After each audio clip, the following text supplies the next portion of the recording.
23 तारीख को पटना में विपक्षी एकता की बड़ी मीटिंग है, लेकिन मीटिंग से पहले दिल्ली के मुख्यमंत्री और आम आदमी पार्टी के राष्ट्रीय संयोजक अरविंद केजरीवाल ने एक चिट्ठी तमाम विपक्षी पार्टियों को लिखी है और अध्यादेश पर बड़ा एजेंडा यानी कि पहला एजेंडा तैयार करने के लिए कहा है और इस पर चर्चा होनी चाहिए, ये भी सीधे तौर पर कहा है। इस पूरे मुद्दे पर बातचीत करने के लिए हमारे साथ सौरभ भारद्वाज हैं, आम आदमी पार्टी के वरिष्ठ नेता हैं। सर, ये जो चिट्ठियां लिखी गई हैं, इससे पहले मीटिंग जो मुलाकातें हुई हैं, अब ये नौबत क्यों आ रही है कि 23 तारीख से पहले इस तरीके के प्रेशर आप बनाने की कोशिश करें? क्यों कांग्रेस ने अभी तक समर्थन में हामी नहीं भरी, इसलिए? देखिए, मुख्यमंत्री जी ने जो मुद्दा इस चिट्ठी में उठाया है वो बहुत गंभीर है और बहुत चिंताजनक है।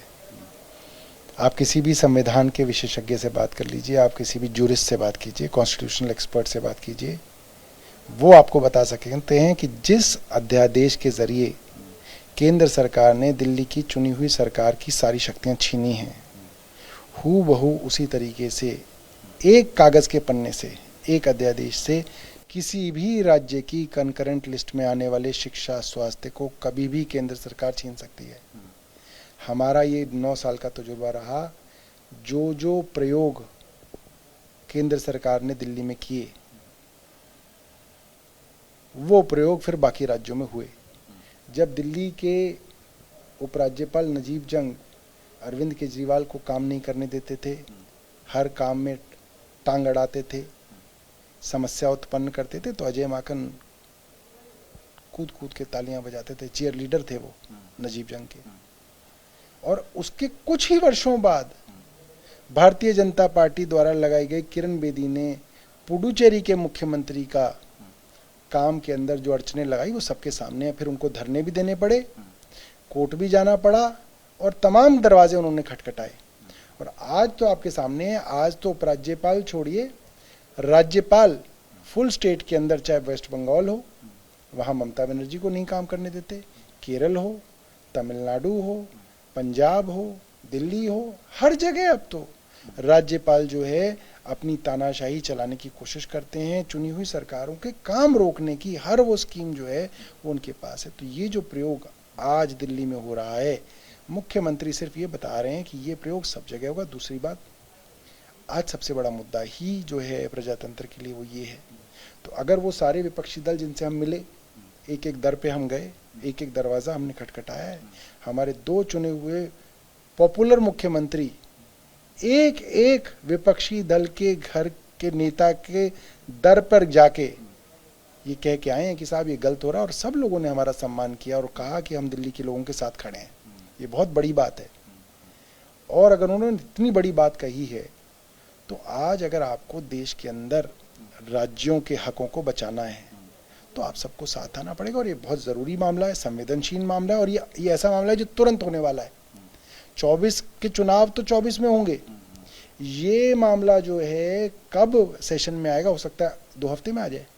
तो ये ज़रूरी मामला है, इसलिए मुख्यमंत्री जी ने निवेदन किया है। मेरा मानना है कि निवेदन माना जाना चाहिए।